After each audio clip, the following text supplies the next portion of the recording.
Nous sommes mercredi 8 octobre, mesdames et messieurs. Bonsoir et bienvenue dans ce journal que nous ouvrons par ce communiqué du gouvernement. Le gouvernement de la République du Mali a appris avec consternation le décès hier mardi 7 octobre 2014 d'un soldat sénégalais de la MINUSMA à la suite d'une attaque au tir de roquettes dirigée contre le camp des forces onusiennes à Kidal. Cette attaque qui intervient le jour de la cérémonie de levée de corps de 9 soldats nigériens de la MINUSMA en présence du chef des opérations de maintien de la paix de l'ONU, Hervé Latsou, est un acte de provocation perpétré par des terroristes visant à s'aimer la peur et les désordres dans les rangs de la MINUSMA. Le gouvernement de la République du Mali condamne fermement ces attaques criminelles et barbares dont la recrudescence ces dernières semaines est sans aucun doute liée à l'avancement des négociations à Alger devant aboutir à un accord de paix définitif et global. Le gouvernement du Mali présente ses sincères condoléances à la famille du soldat disparu, au gouvernement et au peuple sénégalais ainsi qu'à la MINUSMA et formule ses vœux de prompt rétablissement aux soldats blessés. Le gouvernement de la République du Mali réitère sa profonde reconnaissance à la communauté internationale, singulièrement la MINUSMA, pour le soutien sans faille à la stabilisation de notre pays et renouvelle son ferme engagement à tout mettre en œuvre pour que ces actes criminels ne restent pas impunis. Au lendemain donc de cette nouvelle attaque meurtrière à Kidal, le Conseil de sécurité des Nations Unies, je vous le disais dans les titres, s'est réuni aujourd'hui à New York pour évoquer la situation sécuritaire au nord de notre pays à travers le rapport du secrétaire général de l'institution onusienne. Le constat qui s'impose de l'avis même des responsables des Nations Unies, c'est que la situation est préoccupante, ce qui fera dire au chef de la diplomatie malienne que le Conseil de sécurité devrait envisager la mise en place d'une force d'intervention rapide à l'image de ce qui était fait en République démocratique du Congo. Abdoulaye Diop et Hervé Latsou, qui intervenaient depuis Bamako, ont aussi évoqué les pourparlers d'Alger avec un accent sur la non-acceptation de toute idée de fédéralisme. Le compte rendu de Salif Sanogo depuis Washington.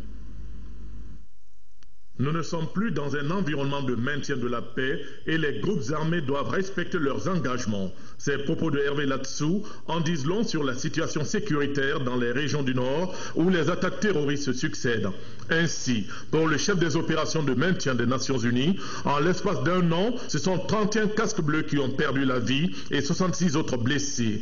À ses yeux, plusieurs facteurs pourraient expliquer cette recrudescence de la violence, notamment la réduction du nombre de forces françaises sur le terrain, ainsi que l'absence des forces armées maliennes dans la zone de Kidal.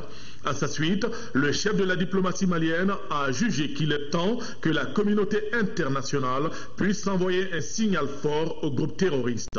Pour Abdoulaye Diop, le Conseil de sécurité devrait pouvoir envisager, dans les meilleurs délais possibles, la révision du mandat de la MINUSMA et le renforcement de ses capacités et de ses moyens.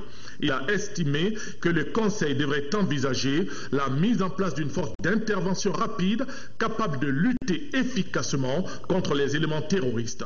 Tout comme Hervé Latsou, Abdoulaye Diop a estimé que les mouvements armés doivent respecter l'accord de cessez-le-feu du 23 mai 2014, se démarquer des groupes terroristes et narcotrafiquants et reprendre le processus de cantonnement de leurs unités dans les plus brefs délais. Cela, conformément aux résolutions du Conseil de sécurité des Nations Unies et à l'accord préliminaire de Ouagadougou. À l'heure actuelle, ce sont un peu plus de 71% des effectifs de la MINUSMA qui sont opérationnels.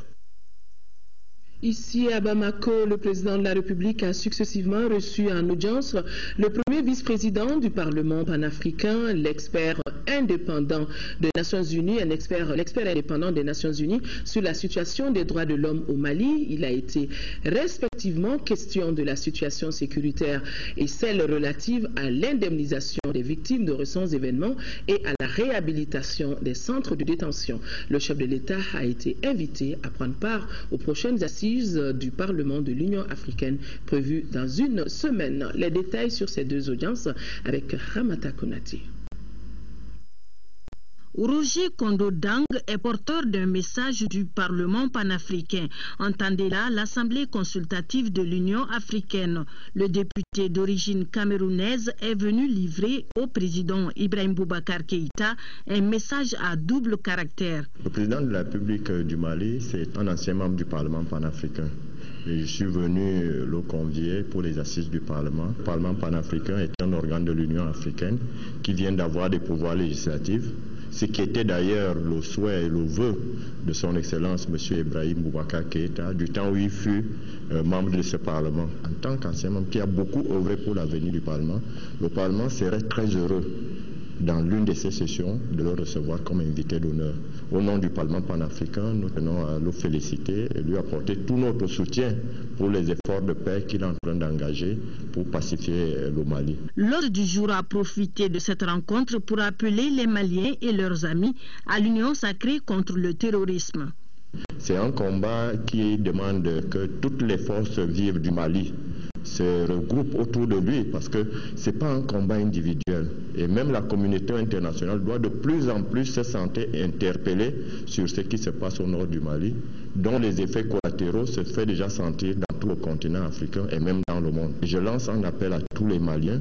Peut-être on peut ne pas s'aimer, mais lorsqu'on a un ennemi commun, nous devons tous regarder dans la même direction, unir pour l'unique combat, celui de venir à bout du djihadisme qui menace la paix dans le monde. A précisé que le Parlement panafricain se fixe plusieurs objectifs, dont le renforcement de la solidarité continentale, la promotion de la paix et celle des principes des droits de l'homme. Ce dernier thème est justement le sujet de la seconde audience. On voit qu'il y a un effort énorme. Pour vrai, Monsieur le Président, nous avons exprimé deux souhaits. D'abord, que les droits de victimes des violations massives qui ont eu lieu dans le nord du Mali lors du conflit de 2012 et les mois qui ont suivi soient pris vraiment comme prioritaires. Et il faut donc penser à des mesures qui sont d'ordre non judiciaire comme la compensation matérielle, la réparation, les services sociaux pour les victimes pour qu'ils vraiment soient en mesure de rattraper le retard dans l'éducation de leurs enfants.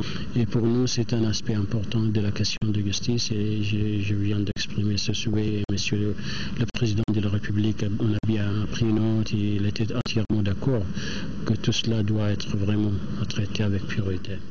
Souleymane Baldo, l'expert d'origine soudanaise, est convaincu que la compensation des victimes de récents événements et la réhabilitation des centres de détention vont contribuer au respect des droits de l'homme au Mali. Autre endroit, autre audience, le président de l'Assemblée nationale a reçu une délégation de l'Union parlementaire de la conférence islamique UPCI. Il était question du report et de la délocalisation de la conférence de l'OCI du Mali en Turquie pour janvier 2015. Quant au vice-président du Parlement panafricain qu'on vient de voir, qu'il a été reçu par le président de la République, il est porteur des messages. Au cours de son entretien avec le président de l'Assemblée nationale, ils ont abordé des sujets qui préoccupent et le Mali et le Cameroun, notamment la menace terroriste. Boubacar Sissoko. Le vice-président du Parlement africain a échangé avec le président de l'Assemblée nationale du Mali sur le fonctionnement du Parlement panafricain. Les deux personnalités ont également abordé des sujets qui préoccupent le Mali et le Cameroun. Il s'agit de la menace terroriste. On a échangé sur l'avenir du Parlement et également j'étais porteur d'un pli fermé. On a des sujets communs d'intérêt, notamment la menace djihadiste, la criminalité transfrontalière qui mine nos deux pays aujourd'hui. Vous savez que le Cameroun subit les effets collatéraux de la secte Boko Haram et également ici le Mali dont la grande partie du territoire a été occupée par les djihadistes. Donc c'est des sujets qui intéressent les deux pays et vous savez que sans la paix, rien ne peut être fait.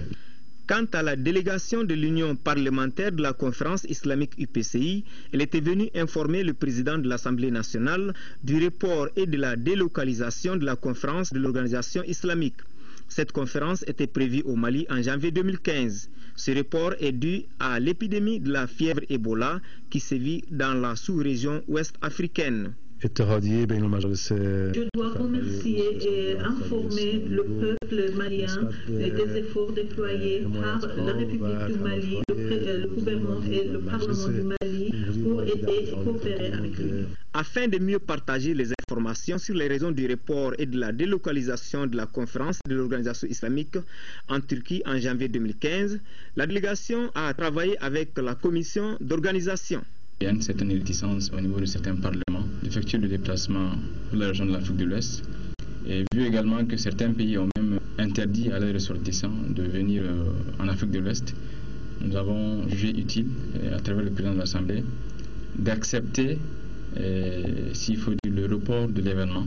En fin des travaux, les membres de la délégation de l'UPCI ont rassuré que le Mali abritera l'édition de 2016, Inch'Allah. Restons toujours au Parlement du Mali pour dire que le vice-président de la Commission Finances, Budget et Comptabilité du Tchad a eu une séance de travail avec la Commission Finances de l'Assemblée nationale. L'expérience malienne en la matière peut s'exporter, a estimé Tcharimadi Maïna, le vice-président de la Commission Finances du Tchad. Il est au micro de Boubacar Sissoko. Notre discussion porte sur l'analyse et l'évaluation de la loi des finances. Vous savez, c'est une mission d'imprégnation que nous avons voulu effectuer auprès de la Commission des finances du Mali. Et ça fait partie de la coopération interparlementaire. Lors de l'exposé présenté par nos collègues maliens, surtout en matière d'analyse du budget, nous avons été totalement émerveillés parce qu'il y a une cellule qu'on appelle l'UNASEM qui appuie fortement la Commission des finances de l'Assemblée du Mali. Et cette cellule est en train de faire un travail exceptionnel. Et je crois que cette expérience sera transportée auprès de l'Assemblée nationale du Tchad. Le deuxième vice-président de l'Assemblée nationale du Mali a conduit du 30 septembre au 3 octobre dernier une délégation de parlementaires à la cérémonie solennelle d'ouverture de la deuxième session ordinaire budgétaire de l'Assemblée nationale de Côte d'Ivoire. Le président de l'Assemblée nationale de Côte d'Ivoire, Guillaume Guibafori Soro, a aussi accordé une audience à la délégation malienne. Les sujets évoqués lors de cette audience ont porté entre autres sur la crise que traverse notre pays, la coopération bilatérale entre nos deux pays. À cette cérémonie, l'Assemblée nationale du Mali était le seul parlement étranger invité. Nous vous proposons un extrait de l'intervention du deuxième vice-président de l'Assemblée nationale du Mali. Il est au micro de Agibou Koulibaly. Ce que vous êtes en train de réaliser ici ensemble, faire de votre pays un pays école pour tous. Singulièrement pour les pays qui ont connu des crises ayant sapé le fondement même de leur nation comme le nôtre. Les avancées remarquables pour nous sortir des crises dans nos pays ont été possibles grâce à la solidarité sous-régionale et internationale dont le Mali a bénéficié dans cette phase critique de son histoire. Permettez-moi de rendre un vibrant hommage à tous les amis du Mali qui ont rendu cela possible. Du haut de cette tribune, nous le proclamons à haute et intelligible voix. La représentation nationale du Mali réaffirme son attachement au dialogue, à la concertation pour la résolution de la situation qui prévaut dans les régions du nord de notre pays. Nous disons notre rejet de tout extrémisme, en particulier religieux, contraire aux valeurs de tolérance, de partage, de vivre ensemble dans la nation malienne, valeurs forgées au cours des siècles. Nous refusons également la stigmatisation, l'amalgame, le manque de discernement entre les terroristes et ceux qui sont les fils du Mali et fiers de l'être. Le Premier ministre, chef du gouvernement, Moussa Mara, lui regagné Bamako hier soir en provenance de Paris. Moussa Mara prenait part au 14e Forum économique mondial sur l'Afrique à l'OCDE. En marge de cette rencontre, le Premier ministre était invité à l'Assemblée nationale française. Moussa Mara a informé les députés, ambassadeurs et maliens de la diaspora de la situation en cours dans notre pays, notamment la politique générale du gouvernement, les pourparlers d'Alger et la volonté du président de la République à tout faire pour sortir le pays de cette impasse. Il est au micro de nos envoyés spéciaux, Nyanya Aliou Traoré et Aliou Touré. Nous sommes un pays où l'arabe est avec le bambara, le tamashek est avec le malinké, le chrétien avec le musulman, sans aucune forme de procès. Il n'y a pas de distinction entre les Maliens. Ça, c'est la force principale du Mali et c'est ce qui nous particularise. Donc, toute notre action accompagnant le chef de l'État, c'est justement d'arriver à sortir le pays de ces affres que nous avons connues ces dernières années avec l'exacerbation de la crise les 3 dernières années, mais depuis une 50aine d'années, nous avons ces difficultés. Et d'en sortir de manière à ce que nous ne puissions plus revivre. C'est une œuvre colossale, c'est une mission gigantesque, c'est une mission historique.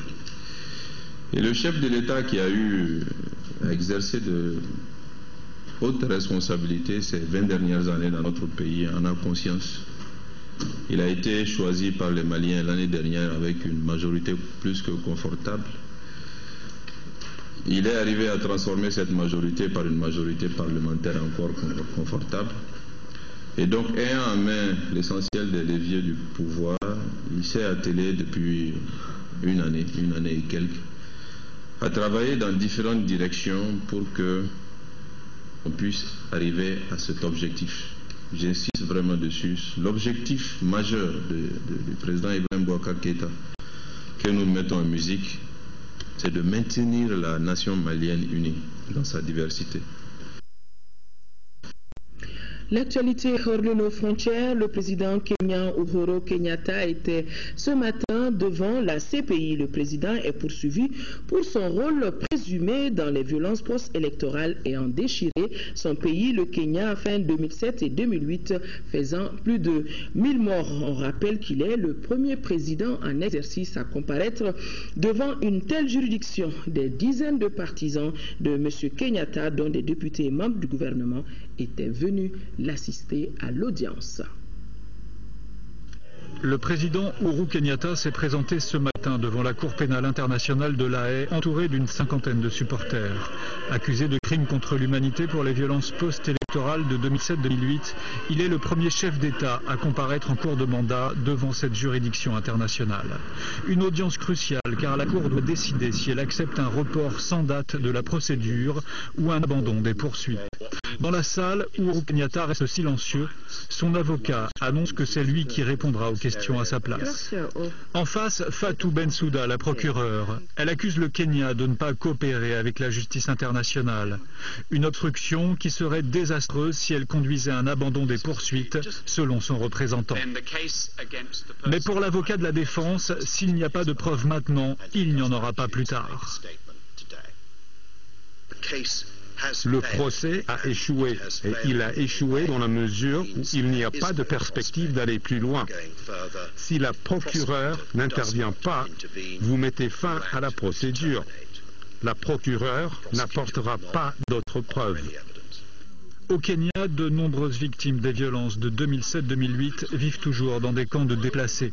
Elles considéreraient comme un outrage l'abandon des poursuites. Si le procès de la CPI échoue, nous mettrons le feu à ce pays.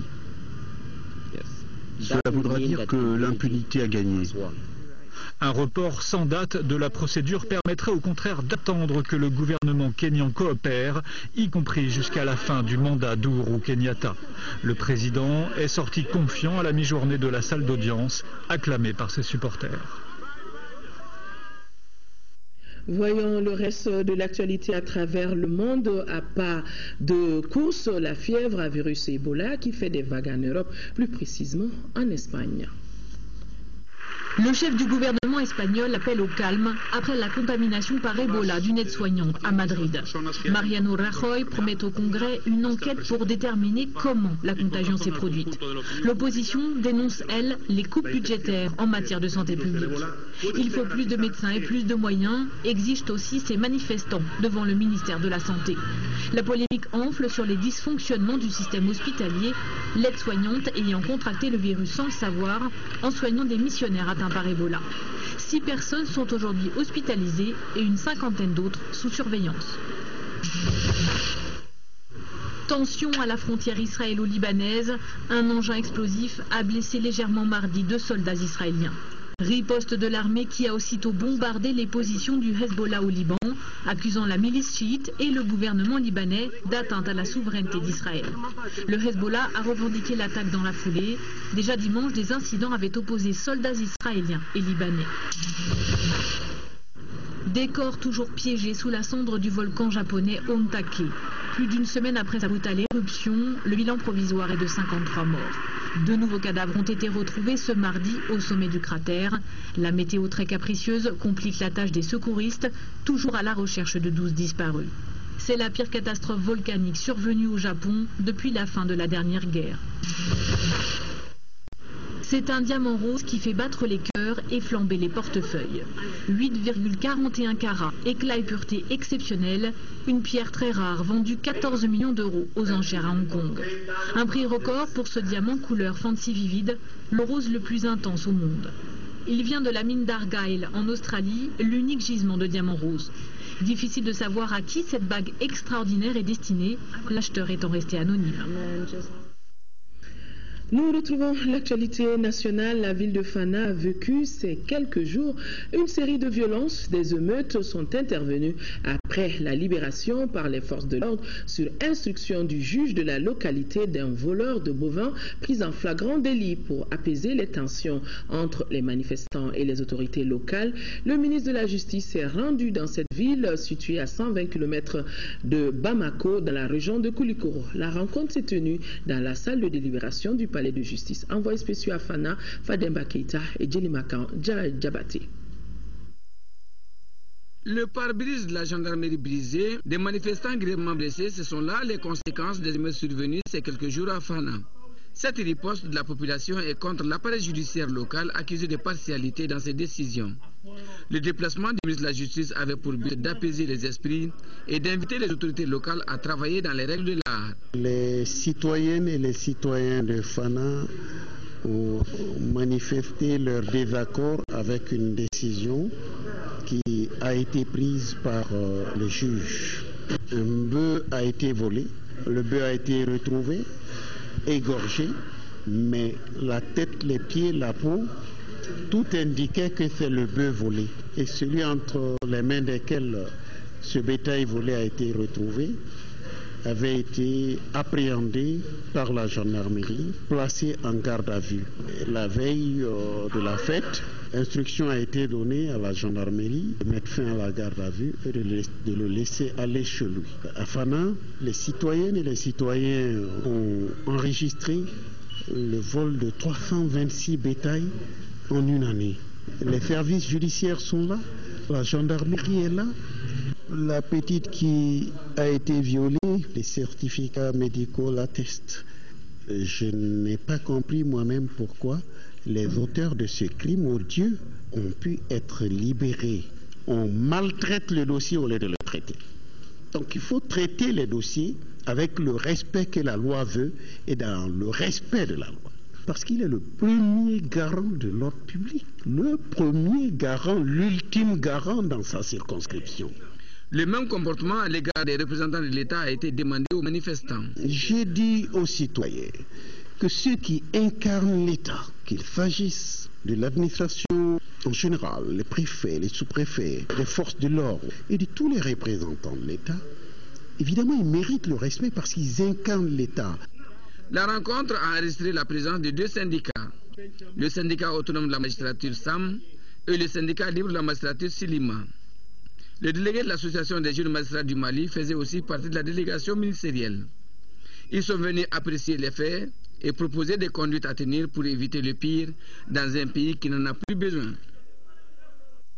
Mois de la solidarité avec cette expérience inédite des caisses de solidarité en faveur des enfants vulnérables. L'opération a été lancée au démarrage de la 2e semaine du mois de la solidarité et de lutte contre l'exclusion. Ces caisses seront installées dans les structures publiques et privées de Bamako. Aïssata Ibrahim Meiga est allé voir.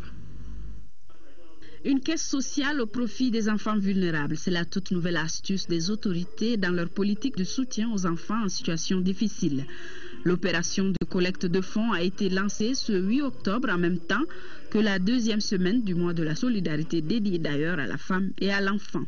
Malgré les politiques volontaristes des dernières années, les dispositions législatives et réglementaires, et malgré les actions de réalisation majeures entreprises par l'État et les partenaires techniques et financiers, la situation des enfants au Mali reste encore préoccupante. Leur prise en charge demande l'implication de tous et de toutes. Le lancement des caisses de solidarité entre dans le cadre du renforcement de la solidarité, qui doit être un acte de tous les jours, à tout moment et partout où l'on se trouve. Ce projet vise l'implication de toutes les couches sociales dans la mobilisation de fonds. En tête de l'initiative, la première dame, marraine de la semaine. La solidarité, elle a déjà un visage féminin. Quand on parle de solidarité, on pense d'abord à la femme en tant que mère de famille. Mais en sens élargi, la solidarité implique chacun de nous. Et aujourd'hui, des caisses peuvent nous accorder le moyen d'exprimer notre solidarité.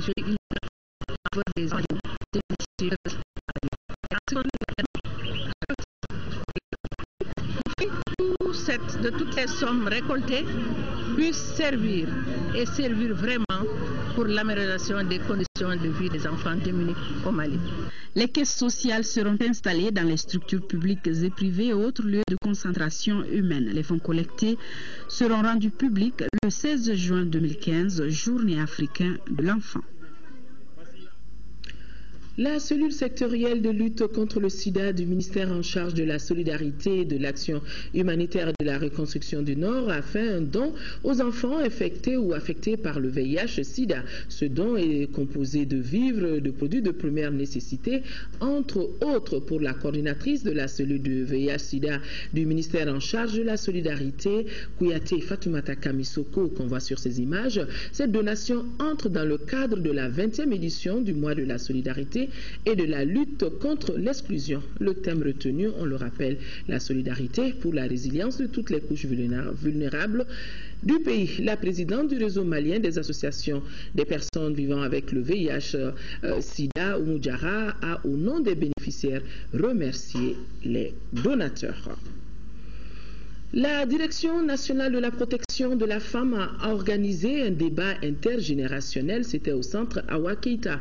Le thème retenu est promouvoir la culture de l'excellence au féminin, stratégie pour une émergence des femmes du Mali. L'objectif de cette rencontre, c'est d'informer les leaders d'associations et groupements de femmes, de jeunes et les autorités politiques sur les enjeux de l'implication et de la participation effective des femmes au développement du Mali. Cérémonie suivie par Inaba. Au Mali, selon le dernier recensement de 2009, les femmes représentent 52% de la population. Malgré cela, elles sont sous-représentées dans les instances de prise de décision. Pour la direction de la promotion de la femme, cette faible représentativité des femmes constitue donc un dysfonctionnement pour toute véritable démocratie et interpelle à la fois le gouvernement, la société civile, les partis politiques et les partenaires techniques et financiers. Nous voulons maintenant qu'on perçoive les niveaux qu'on va atteindre. Donc il est temps de mettre l'accent sur cela pour accompagner les femmes à émerger.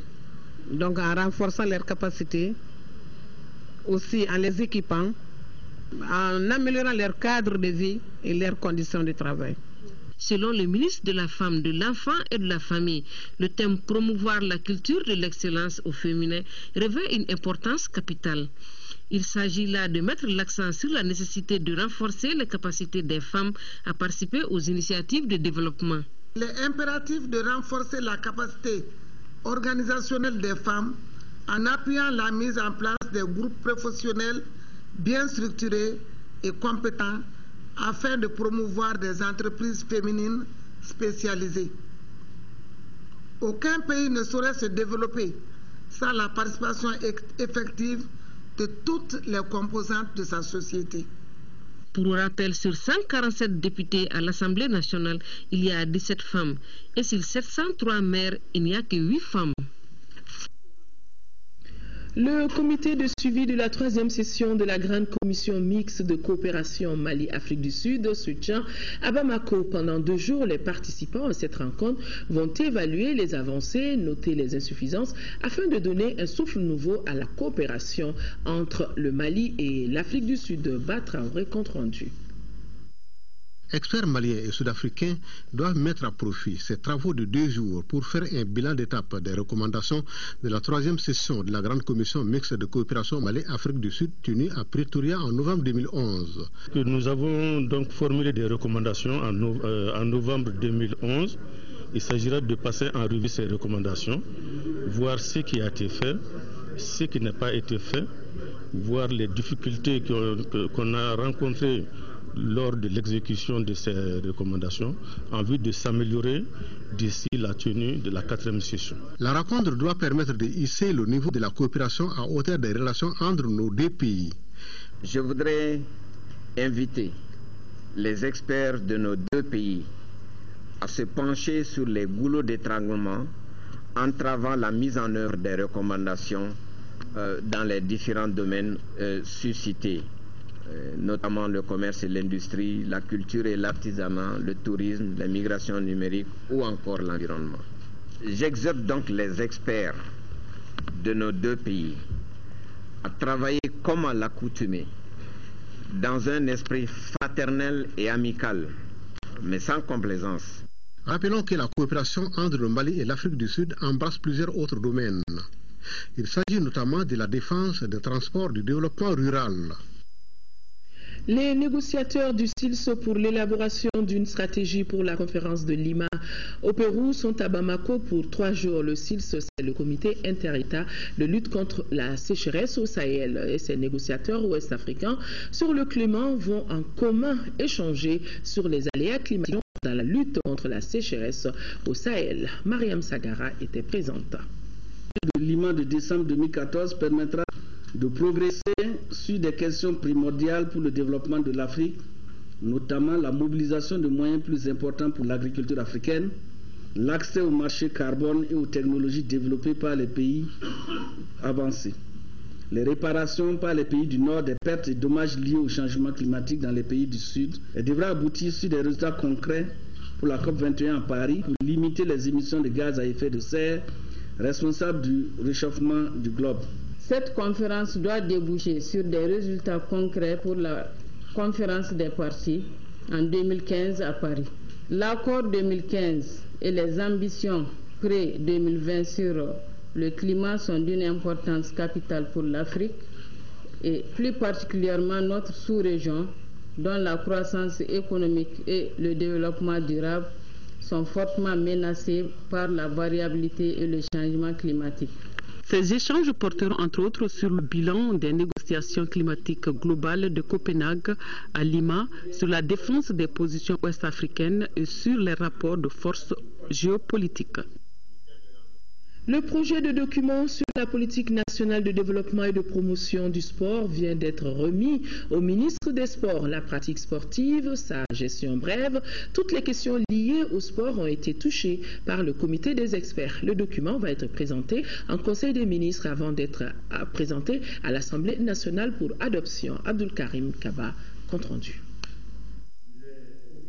La mise en place d'un fonds national de développement qui intègre également le programme de soutien aux anciennes gloires, la création de l'office de gestion des infrastructures sportives et l'institution de l'ordre de mérite sportif. Bref, le projet de document pour le développement et la promotion du sport a touché à tout. Le dit document a été remis ce mercredi au ministre des Sports pour présentation en Conseil des ministres. Le document est le travail de tout le monde sportif, des anciens ministres du département des sports, au président des associations sportives en passant par le mois sportif. Il s'agit de la politique nationale de développement et de promotion des sports, de l'analyse de la situation de l'ADS et enfin faire le plan d'action.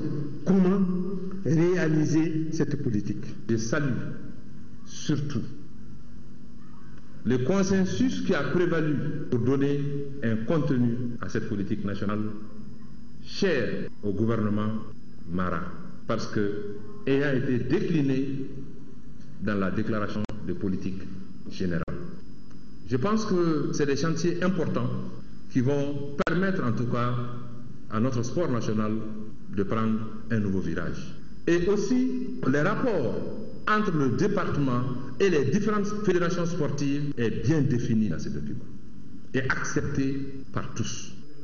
Une grande première pour le Mali. L'adoption de la loi sur le sport n'est plus qu'une question de temps.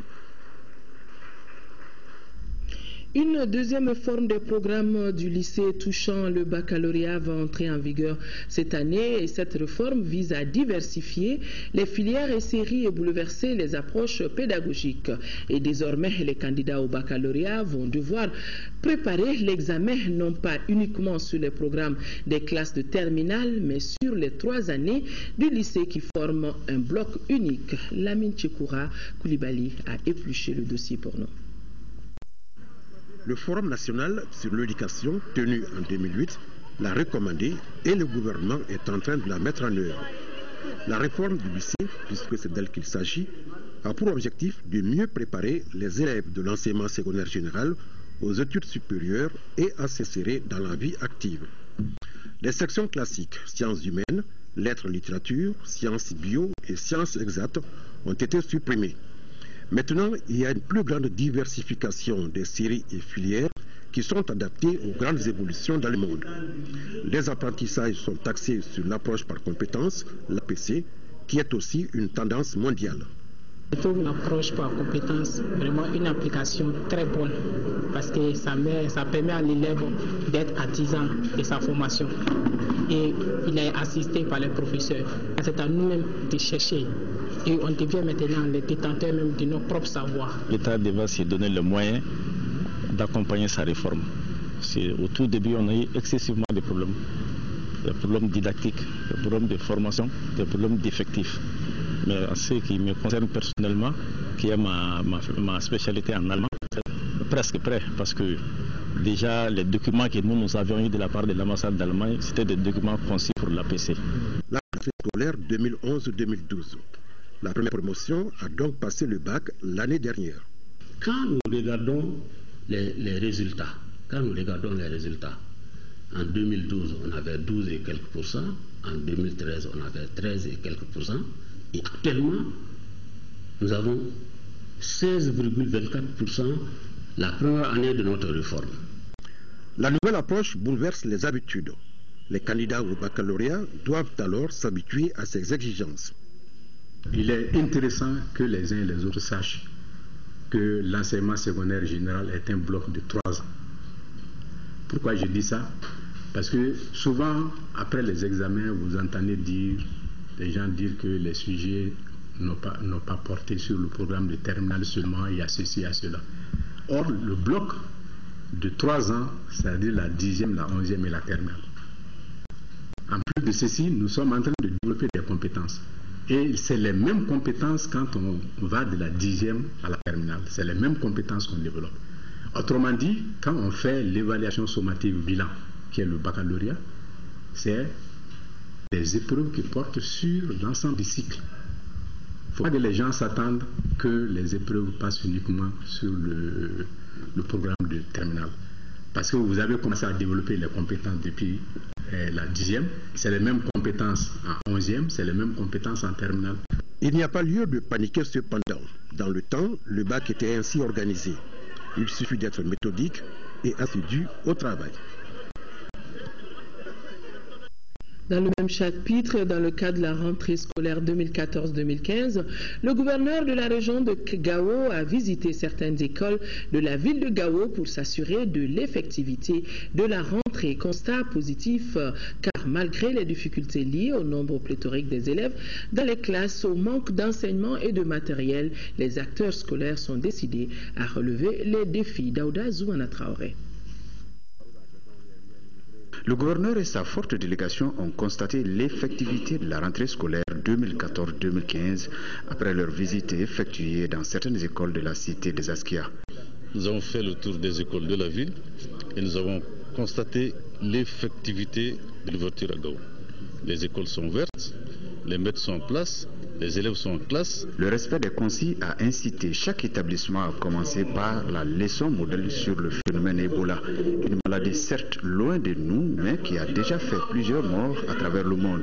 Le gouverneur et sa délégation ont suivi le démarrage du premier cours à l'Institut de formation des maîtres de Gao. Elle a commencé dès ce matin et conformément aux institutions officielles, c'est la leçon modèle que nous sommes en train de passer actuellement avec l'ensemble des élèves maîtres.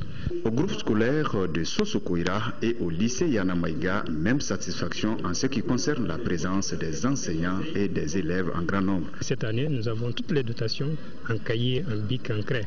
Donc nous saluons vraiment l'effort que l'État malien est en train de déployer dans ce sens-là. Mais le manque de classes et de matériel de travail restent les problèmes majeurs. Les difficultés, ça, il ne manque pas. C'est surtout le problème de salle de classe. Il y a tellement d'élèves.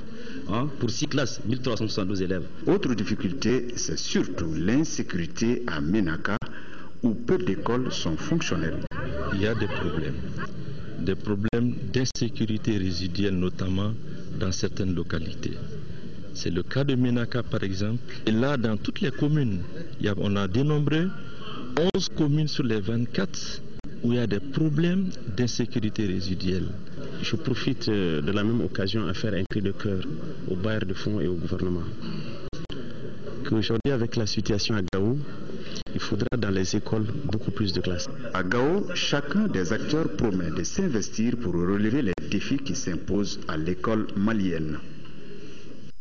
Avant de refermer ce journal, c'est quelques communiqués. Dans le cadre des concertations sur le projet de loi portant un statut particulier du district de Bamako, le ministre de la décentralisation et de la ville convie les partis politiques à une rencontre d'échange le samedi 11 octobre à 9h dans la salle de conférence du gouvernorat du district de Bamako. Chaque parti politique est invité à prendre part à la dite rencontre à travers un représentant dûment mandaté. Compte tenu de l'importance de l'ordre du jour, la présence de tous est vivement souhaitée. Dans le cadre de l'organisation de la campagne médiatique pour l'élection des députés à Yorosso, scrutin du 2 novembre, le président du Comité national de l'égal accès aux médias d'État convie en réunion les candidats en lice ou leurs représentants, les représentants du ministre de l'Intérieur et de la Sécurité et de la CENI, jeudi 9 octobre, demain jeudi 9 octobre à 11h au siège de l'organe route de Koulouba. Ordre du jour, tirage au sort de l'ordre d'enregistrement et de diffusion des messages de campagne. À suivre l'intégralité de l'intervention du Premier ministre, chef du gouvernement, qui vient de séjourner en France, à Paris, où il a pris la parole à l'Assemblée française. Intervention donc à suivre juste après ce journal. Voilà, mesdames et messieurs, c'est donc tout pour ce journal. Merci de l'avoir suivi. Demain, Amadou Sankaré, 10h-13h. Inch'Allah, je me ferai le plaisir d'être là pour les éditions de la soirée. Excellente nuit à tous. Au revoir.